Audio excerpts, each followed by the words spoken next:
Selamat berjumpa kembali Bapak Ibu Saudari-saudara, umat beriman terkasih dalam Tuhan. Salam sehat berlimpah berkat. Selamat berakhir pekan dalam Oktav Paskah hari Sabtu tanggal 26 April 2025. Saya mengajak kita sekalian saudari-saudara merenungkan kutipan Injil Markus bab 16 ayat 9 sampai 15. Jangan lupa untuk mendoakan hari ini Paus kita, Paus Fransiskus dimakamkan. Kita doakan keselamatan abadi, istirahat kekalnya. Kita mendengarkan sabda Tuhan terlebih dahulu. Dalam nama Bapa dan Putra dan Roh Kudus. Amin. Setelah Yesus bangkit dari antara orang mati pagi-pagi pada hari pertama minggu itu, Ia mula-mula menampakkan dirinya kepada Maria Magdalena. Daripadanya Yesus pernah mengusir 7 setan. Lalu Maria Magdalena pergi memberitahukannya kepada mereka yang selalu mengiringi Yesus dan yang pada waktu itu sedang berkabung dan menangis. Tetapi ketika mereka mendengar bahwa Yesus hidup dan telah dilihat olehnya, mereka tidak percaya. Sesudah itu Yesus menampakkan diri dalam rupa yang lain kepada 2 orang dari para murid. Ketika keduanya dalam perjalanan ke luar kota. Ketika mereka kembali dan memberitahukannya kepada teman-teman yang lain, pada mereka pun teman-teman itu tidak percaya. Akhirnya Yesus menampakkan diri kepada ke-11 orang itu ketika mereka sedang makan. Yesus mencela ketidakpercayaan dan kedegilan hati mereka. Oleh karena mereka tidak percaya kepada orang-orang yang telah melihat Dia sesudah kebangkitannya. Lalu Yesus berkata kepada mereka, "Pergilah ke seluruh dunia, beritakanlah Injil kepada segala makhluk." Demikianlah sabda Tuhan. Bapak, Ibu, Saudari-saudara, umat beriman terkasih dalam Tuhan. Pergumulan iman akan Yesus Kristus dialami oleh para murid. Cerita-cerita tentang kebangkitan, penampakan Yesus tidak begitu saja membuat mereka percaya. Sampai akhirnya mereka sendiri mengalami Yesus yang bangkit itu. Ketidakpercayaan para murid di satu sisi memang mengherankan. Tapi di sisi yang lain justru menekankan kebenaran dari peristiwa kebangkitan itu sendiri. Kisah-kisah Injil seputar kebangkitan menyajikan dengan jujur saudari-saudara tanggapan para murid tentang Yesus yang bangkit. Pada bagian akhir dari Injil hari ini saudara-saudari, di sana termuat penugasan Yesus kepada para murid. Pergilah ke seluruh dunia, wartakanlah Injil kepada segala makhluk. Setidaknya ada 2 hal yang perlu kita renungkan. Pertama, bahwa pengalaman akan Allah itu harus diwartakan. Sukacita karena mengalami Allah harus diwartakan. Tidak boleh hanya menjadi konsumsi pribadi. Yesus berkata, "Pergilah ke seluruh dunia, beritakan Injil kepada segala makhluk." Memberitakan Injil itu berarti memberitakan kabar sukacita bahwa Allah menyertai umat-Nya. Bahwa Allah beserta kita melalui kehadiran Yesus. Bahwa Allah tidak pernah meninggalkan para murid-Nya. Yesus adalah tanda nyata Allah yang hadir bagi manusia, bagi kita. Yang kedua, saudari-saudara, pewartaan iman yang sejati itu adalah mengabarkan kabar sukacita tentang Allah yang menyertai dan bukan tentang memaksakan konsep-konsep tentang Allah dalam suatu agama. Orang bisa bertengkar, orang bisa berdiskusi,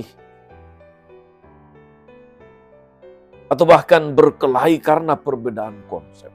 Kita lihat saudara-saudari di media-media sosial, diskusi-diskusi liar tentang pokok-pokok iman, tentang doktrin, tentang tradisi-tradisi, banyak sekali yang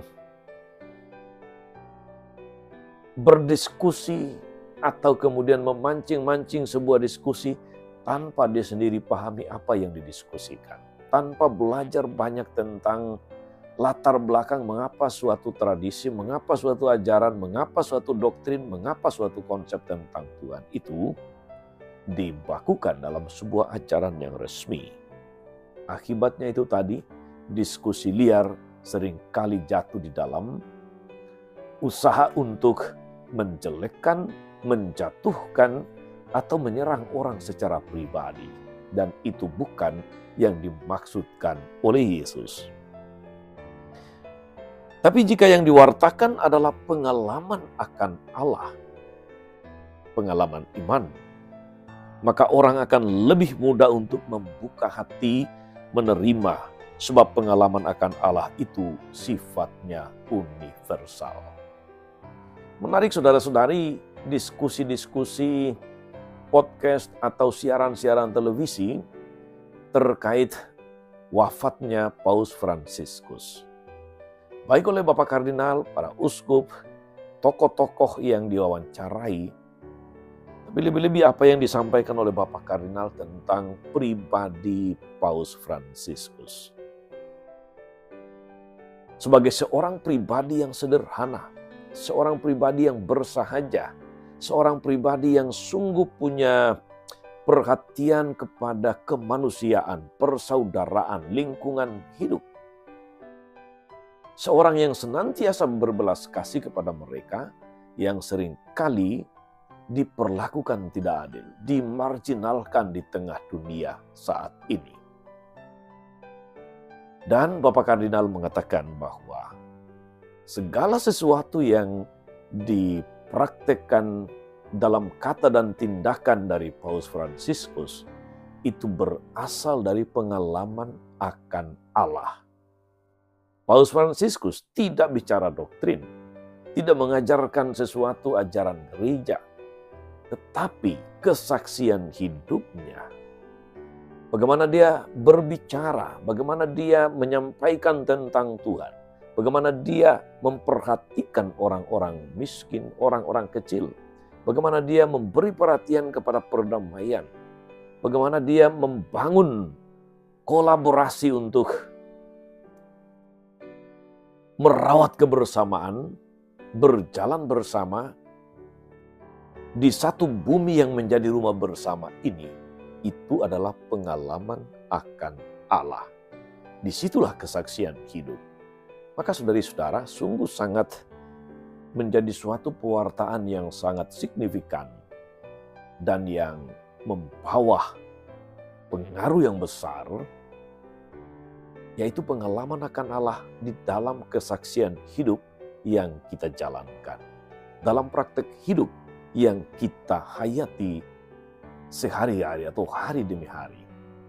Itulah pewartaan yang sungguh memberi makna atau yang sungguh berpengaruh di dalam hidup ini. Orang tidak mudah untuk menjadi atau mengikuti agama kita kalau kita hanya tahu doktrinnya, tahu ajarannya, tapi praktek hidup ternyata tidak selaras. Moga-moga saudara-saudari, perintah Yesus atau penugasan Yesus kepada para murid dan tentu kepada kita semua yang mengimaninya. Pergi, wartakanlah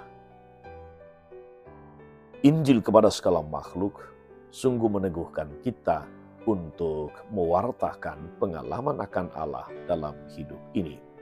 Dalam kesaksian, dalam praktek hidup yang nyata di tengah dunia. Tuhan Yesus memberkati kita semua. Amin. Tuhan Yesus Kristus, kami bersyukur karena Engkau yang bangkit tidak meninggalkan kami berjalan sendiri, namun Engkau senantiasa menyertai kami dan meneguhkan kami untuk pergi ke seluruh dunia, memberitakan Injil kepada segala makhluk.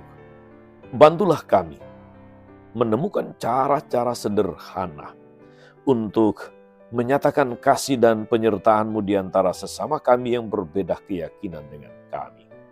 Semoga dengan demikian, semakin banyak jiwa yang memuliakan nama-Mu. Ingatlah dengan penuh kasih ya Tuhan akan hamba-Mu Paus Fransiskus yang hari ini dimakamkan.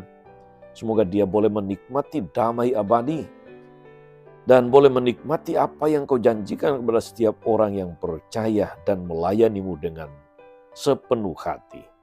Kaulah Tuhan dan pengantara kami sepanjang segala masa. Amin. Saudari-saudara sekalian, berkat Allah turun atas saudari-saudara, atas mereka yang kita doakan. Atau kita janjikan doa mereka yang sakit dan menderita, segala rencana, karya, dan pelayanan hari ini, Bapa dan Putra dan Roh Kudus. Amin. Tetap sehat, teruslah menjadi berkat. Jangan lupa like, subscribe, nyalakan lonceng notifikasinya. Salam 52, Tuhan memberkati.